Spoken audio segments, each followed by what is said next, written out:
Hello साथियों, कैसे हो आप सभी। मैं हरबेंद्र एक बार फिर से आप सभी साथियों का अपने परिवार हर क्लासेस 24 में आपका स्वागत करता हूं। आज हम बात करेंगे आरआरबी एनटीपीसी के जीएस के बहुत ही महत्वपूर्ण प्रश्नों के बारे में। जितने भी साथी आरआरबी एनटीपीसी एग्ज़ाम की तैयारी कर रहे हैं वो सभी साथी इस वीडियो को बहुत ही ध्यानपूर्वक से देखें, क्योंकि इसी तरह के प्रश्न आपके आरआरबी एनटीपीसी एग्ज़ाम में भी आएंगे। तो जितने भी साथी आरआरबी एनटीपीसी की तैयारी कर रहे हैं वो सभी साथी इस वीडियो को बहुत ही ध्यानपूर्वक से देखें। और यदि आपने हमारे जो पिछले यानी आरआरबी एनटीपीसी के यानी प्रैक्टिस सेट नहीं सॉल्व किए तो उन्हें भी यानी इस वीडियो के डिस्क्रिप्शन में लिंक दिया गया है, उसमें जा कर के यानी उन्हें भी सॉल्व कर सकते हैं, क्योंकि इसी तरह के ही प्रश्न आपके आरआरबी एनटीपीसी एग्जाम में आएंगे। तो सभी यदि आप प्रैक्टिस सेट सॉल्व कर लेंगे तो आपको पता चल जाएगा कि हमारी यानी तैयारी कैसी है और हमारा एग्ज़ाम मतलब कितना अच्छा जाएगा। और आपने यदि हमारे इस यूट्यूब चैनल हर क्लासेस 24 को सब्सक्राइब नहीं किया है तो एक बार सब्सक्राइब जरूर कर लें, क्योंकि आपको सबसे पहले नोटिफिकेशन मिल जाया करेगी हमारी अगली वीडियो की। अब सबसे पहले हम बात करेंगे पहले प्रश्न के बारे में। होम रूल लीग आंदोलन के संस्थापक कौन थे? Option A Sarojini Naidu, option B Joseph Baptista, या ऑप्शन सी एनी बेसेंट, या ऑप्शन डी मोहम्मद अली जिन्ना। यानी होम रूल लीग आंदोलन के संस्थापक कौन थे? इस प्रश्न का उत्तर क्या होगा? आप इस प्रश्न का उत्तर बताएं। इस प्रश्न का उत्तर क्या होगा? इस प्रश्न का उत्तर बताएं। इस प्रश्न का उत्तर क्या होगा? इस प्रश्न का उत्तर होगा ऑप्शन सी एनी बेसेंट। यानी होम रूल लीग आंदोलन के संस्थापक कौन थे? यानी ऑप्शन सी यानी Annie Besant home rule league की यानी संस्थापक थी। जो होम रूल लीग है उसका आंदोलन तिलक एवं एनी बेसेंट द्वारा संवैधानिक प्रावधानों के तहत रहते हुए स्वशासन प्राप्त करने के उद्देश्य से चलाया गया था। और जो तिलक द्वारा यानी 28 अप्रैल कब 28 अप्रैल 1916 कब 28 अप्रैल 1916 को पूना यानी बेलगांव, कहाँ पर? पूना यानी बेलगांव में होम रूल लीग की स्थापना। पूना यानी कहाँ पर? पूना यानी बेलगांव में होम रूल लीग की स्थापना की गई। कहाँ पर? पूना यानी बेलगांव में 1916 में होम रूल लीग की स्थापना की गई। जो इसके अध्यक्ष थे वो थे जोसेफ बेप्टिस्टा। कौन थे? यानी ये जो जोसेफ ऑप्शन बी में दिए गए जोसेफ बेप्टिस्टा, यही यानी इसके क्या थे? पहले अध्यक्ष यानी थे। और उसके बाद एवं सचिव थे इसके एन.सी. केलकर। यानी जो इसके सचिव थे वो कौन थे? एन.सी. केलकर यानी इसके सचिव थे। कौन थे? यानी एन.सी. केलकर क्या थे? इसके सचिव थे। इसका प्रभाव क्षेत्र कर्नाटक, महाराष्ट्र, बरार तथा मध्य प्रांत में था। कहाँ कहाँ था? कर्नाटक, उसके बाद महाराष्ट्र, उसके बाद बरार, मध्य प्रांत में था। कहाँ पर था? बरार मध्य प्रांत में था। उसके बाद आपकी बात कर लेते इसमें एनी बेसेंट ने ऑल इंडिया होम रूलिंग की स्थापना यानी सितंबर 1916 में। कब? सितंबर 1916 में। सितंबर 1916 में यानी कब? सितंबर 1916 में इंडिया होम रूल लीग की स्थापना की थी। किसने? एनी बेसेंट ने। कहाँ पर? अड्यार यानी मद्रास में। कहाँ पर? यानी अड्यार मद्रास में all India home rule league की स्थापना की थी। किसने? यानी आपकी यानी एनी बेसेंट ने की थी। और जो इसकी लीग के सचिव अरुणडेल तथा अध्यक्ष एनी बेसेंट थी। यानी एनी बेसेंट इस होम रूल लीग की यानी all India home rule league की क्या थी? यानी अध्यक्ष थी। और इसके सचिव कौन थे? अरुणडेल थे। कौन? अरुणडेल यानी इसके क्या थे, सचिव थे। अगला प्रश्न, प्रश्न नंबर 2, 1915 और 16 में स्थापित होम रूल लीग निम्न में से किसकी सहायक इकाई के रूप में काम करती थी।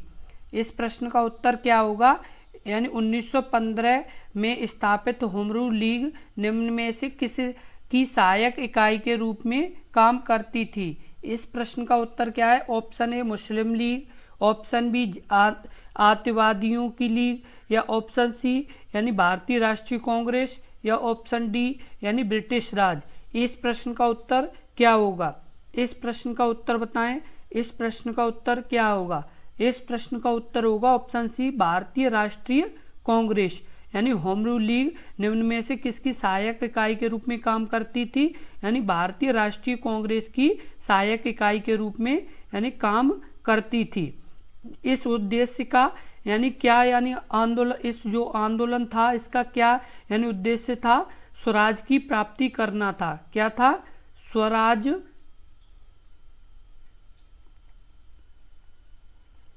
की प्राप्ति करना था। क्या था उद्देश्य, यानी इस यानी आंदोलन का क्या उद्देश्य था, यानी स्वराज की प्राप्ति करना था। और इस आंदोलन में शस्त्रों के प्रयोग की अनुमति नहीं थी।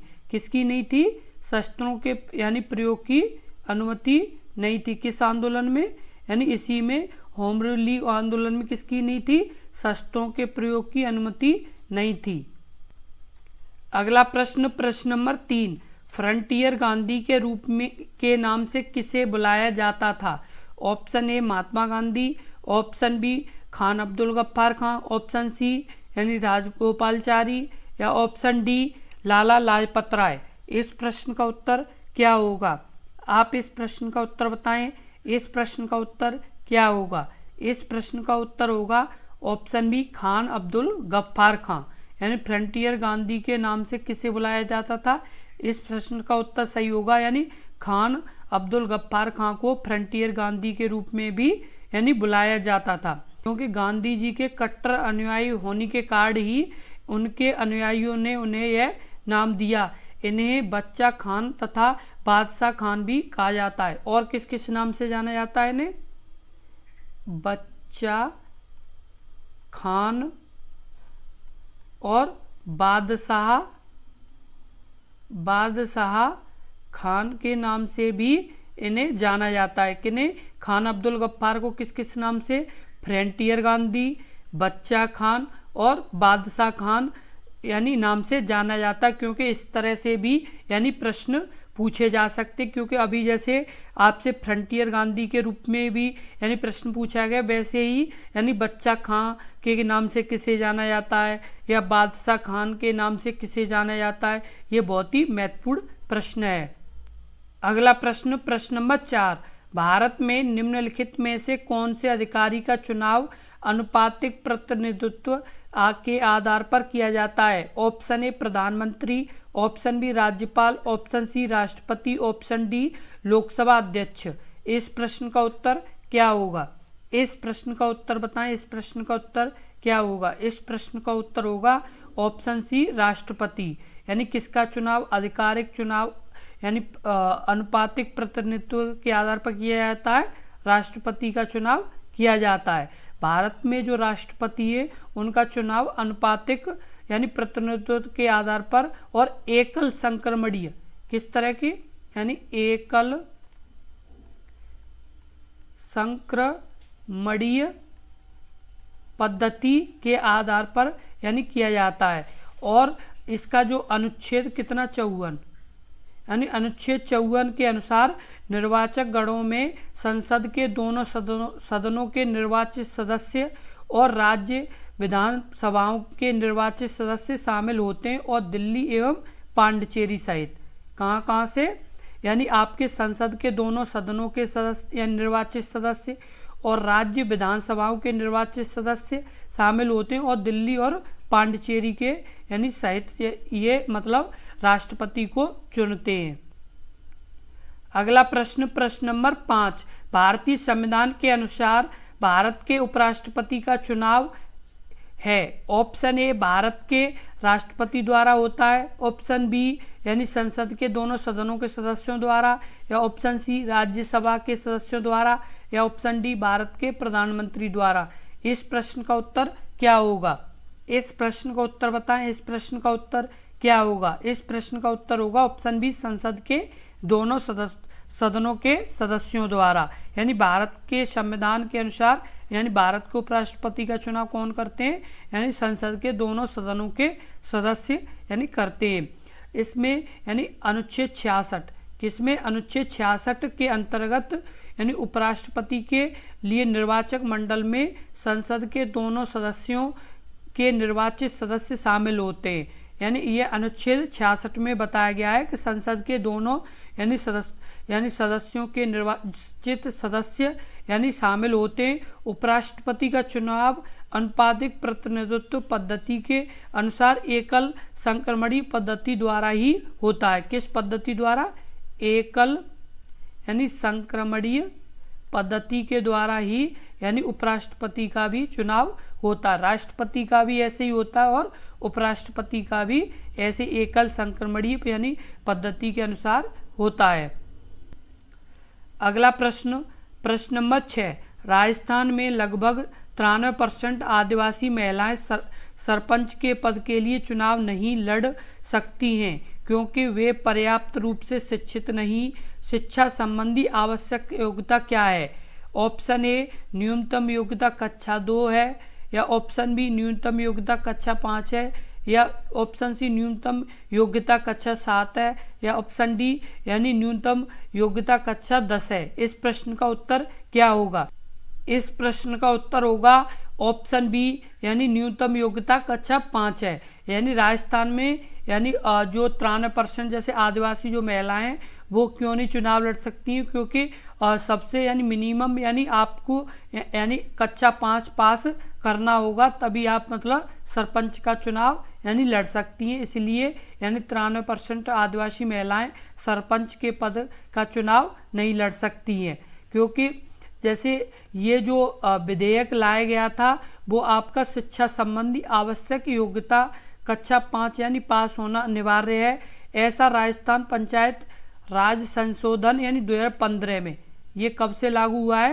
2015 से लागू हुआ है कि आपको कम से कम यानी कक्षा पास यानी कितनी पास होनी चाहिए? कक्षा 5 आपको पास होनी चाहिए, तभी आप सरपंच का चुनाव लड़ पाएंगी। ये विधेयक कब लाया गया था? राजस्थान सरकार के द्वारा 2015 में लाया गया था।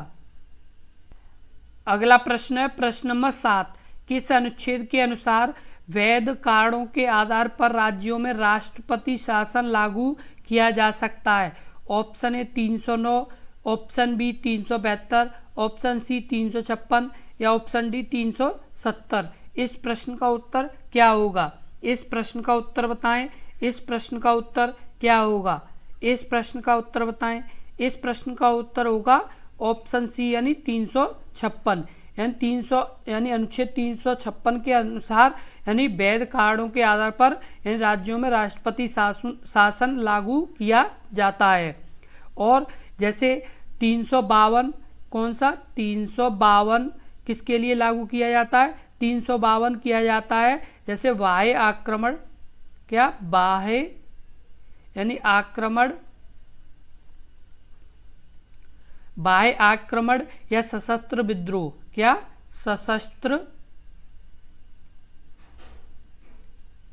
सशस्त्र विद्रोह के लिए यानी ये कौन सा? 352 यानी अनुच्छेद लागू किया जाता है। बाह्य आक्रमण या सशस्त्र विद्रोह के कारण यानी 352 और लागू किया जाता है। और आपका 356 जो लागू किया जाता है राज्य में संवैधानिक तंत्र की विफलता से उत्पन्न यानी आपात के लिए ये किया जाता है 356। और एक है 360, कौन सा? 360 है वो लागू किया जाता है वित्तीय आपात, क्या? वित्तीय आपात के लिए कौन सा किया जाता है? 360 अनुच्छेद लागू किया जाता है। ये बहुत ही महत्वपूर्ण प्रश्न है क्योंकि ये प्रश्न आपके पिछले आरआरबी एनटीपीसी एग्जामों में भी पूछा गया प्रश्न है। ये बहुत ही महत्वपूर्ण प्रश्न है। ये प्रश्न आपके आरआरबी एनटीपीसी एग्जाम में भी आ सकता है, इसलिए इस प्रश्न को ध्यानपूर्वक से देखें। अगला प्रश्न, प्रश्न नंबर 8, भारतीय संविधान की प्रस्तावना में किस संशोधन के अनुसार संशोधन किया गया था? ऑप्शन ए 42वां, ऑप्शन बी 72वां, ऑप्शन सी 35वां या ऑप्शन डी 51वां। इस प्रश्न का उत्तर क्या होगा? इस प्रश्न का उत्तर बताएं।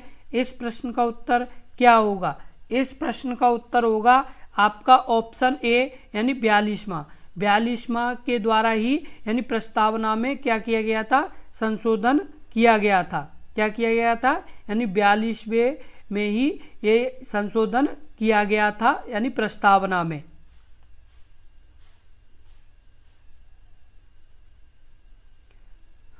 जिसमें आपके यानी प्रस्तावना में जो संशोधन किया गया था वो किया गया था, उसमें शब्द जोड़े गए थे समाजवादी,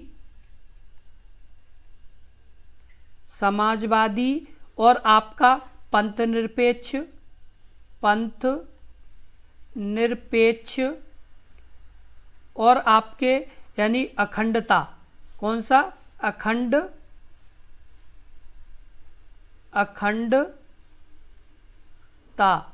ये शब्द यानी तीनों जोड़े गए थे। कौन कौन से? समाजवादी, पंथ निरपेक्ष और अखंडता। ये तीनों शब्द किस में जोड़े गए थे? प्रस्तावना में, यानी 42वें संविधान संशोधन के द्वारा। कब? 1976 में। कब जोड़े गए थे? 1976 में यानी जोड़े गए थे। और ये कौन कौन से शब्द थे? समाजवादी, पंथ निरपेक्ष और अखंडता। ये तीनों शब्द जोड़े गए थे। अगला प्रश्न, प्रश्न नंबर 9, भारतीय रेलवे की अंतर्राष्ट्रीय पर्यटक ब्यूरो सुविधा का पहल रेलवे जोन है। Option a Secunderabad, option b Chennai, option c Bengaluru, option d Thiruvananthapuram. अंतर्राष्ट्रीय पर्यटक ब्यूरो सुविधा की यानी पहला रेलवे जोन कौन सा है? इस प्रश्न का उत्तर सही होगा ऑप्शन सी बेंगलुरु। यानी बेंगलुरु यानी जो रेलवे जोन है वो अंतर्राष्ट्रीय पर्यटक ब्यूरो सुविधा का पहला रेलवे जोन है। अगला प्रश्न, प्रश्न नंबर 10, डीजल लोकोमोटिव वर्क कहाँ पर स्थित है? यानी डीजल लोकोमोटिव वर्क यानी कहाँ पर स्थित है? Option A Chittaranjan, option B इरूगढ़ या ऑप्शन सी वाराणसी या ऑप्शन डी सिकंदराबाद। इस प्रश्न का उत्तर क्या होगा? इस प्रश्न का उत्तर बताएं। इस प्रश्न का उत्तर क्या होगा? इस प्रश्न का उत्तर होगा ऑप्शन सी वाराणसी। यानी डीजल लोकोमोटिव वर्क कहाँ पर स्थित है? इस प्रश्न का उत्तर सही होगा यानी वाराणसी में स्थित है। इसी तरह के बहुत ही महत्वपूर्ण प्रश्नों की वीडियो देखने के लिए अपने इस YouTube चैनल हर क्लासेस 24 को जरूर सब्सक्राइब कर लें, क्योंकि इसी तरह के बहुत ही महत्वपूर्ण प्रश्न अपने इसी YouTube चैनल पर लगातार अपलोड किए जाएंगे, जो आपके RRB NTPC एग्ज़ाम के लिए बहुत ही महत्वपूर्ण होंगे। तो जितने भी साथी RRB NTPC एग्ज़ाम की तैयारी कर रहे हैं वो सभी साथी अपने इसी YouTube चैनल को जरूर सब्सक्राइब कर लें और एक बार वीडियो को शेयर जरूर कर दें और एक बार वीडियो को लाइक जरूर कर दें। धन्यवाद।